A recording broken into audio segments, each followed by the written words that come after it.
হযরত মুসা হযরত ইব্রাহিম আলাইহিস সালাম কে আগুনের মধ্যে আল্লাহ রাব্বুল ইজ্জত হেফাজত করি আল্লাহ দেখিয়েছেন। বলছে কুনু ইয়া নারু কুনি বারদাও ওয়া সালামা আলা ইব্রাহিম, হে আগুন তুমি ইব্রাহিম আলাইহিস সালামের উপরে ঠান্ডা হয়ে যাও। তো আগুন সাথে সাথে ঠান্ডা হয়ে গিয়েছে এক আল্লাহর হুকুমের কারণে।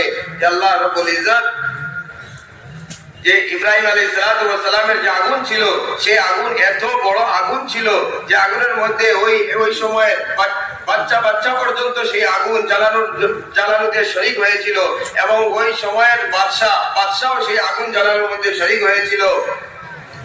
এমন বড় আগুন, সেই আগুনের মধ্যে ইব্রাহিম আলাইহিস সালামকে ছাড়া হয়েছে। আর ইব্রাহিম আলাইহিস সালাম কত কঠিন পরীক্ষার মধ্যে ছিলেন। সেই পরীক্ষার মধ্যে হযরত আর সবচেয়ে বড় শক্তিশালী মখলুক হযরত জিবরাইল আলাইহিস সালামকে আল্লাহ তাআলা পাঠিয়েছেন। কিন্তু ওই সময় হযরত ইব্রাহিম আলাইহিস সালাম বলেছেন যে আমার এই জরুরতকে সমাধান করার জন্য যেভাবে আমি আল্লাহর হুকুমের মুহতাজ, ঠিক তদ্রুপ জিবরাইল আমিন আলাইহিস সালাম আমার সাহায্যের জন্য আল্লাহর হুকুমের মুহতাজ। সেই কারণে আমি জিবরাইলের সাহায্যের আমার প্রয়োজন নাই। যদি আল্লাহ নিজেই ফয়সালা করেন তাহলে আল্লাহ রাব্বুল ইজ্জতের হুকুমই আমার জন্য যথেষ্ট। আম্মা ইলাইকা বালা, সুতরাং আপনার নুসরত সাহায্যের আমার প্রয়োজনই নেই, আল্লাহই আমাকে সাহায্য করবেন। তখন আল্লাহ সুবহানাহু ওয়া তাআলা আগুনকে আদেশ করলেন। সেই আদেশের জরিয়ায় আগুন ইব্রাহিম আলাইহিস সালামের উপরে ঠান্ডা হয়ে গেল।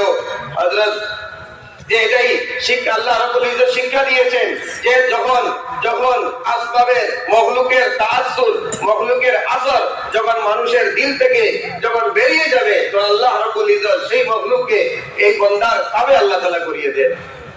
তারপরে হযরত হাজরা আলাইহিস সালাম এত বিবাদিন গায়রি জি জারঈন এমন জায়গার মধ্যে হযরত ইব্রাহিম আলাইহিস সালাম ছেড়ে যাচ্ছিলেন। যে সময় ছেড়ে যাচ্ছিলেন ওই সময় হযরত হাজরা বললেন যে আপনি আমাকে এই এমন জায়গার মধ্যে ছেড়ে যাচ্ছেন যেখানে কোনো ফল মূল শাক সবজি কিছু হয় না, কোনো উৎপাদন নাই, মরু এলাকা, পানিও নাই, এমন জায়গার মধ্যে আমি ছেড়ে যাচ্ছেন কি আল্লাহর হুকুমে আমাকে ছেড়ে যাচ্ছেন?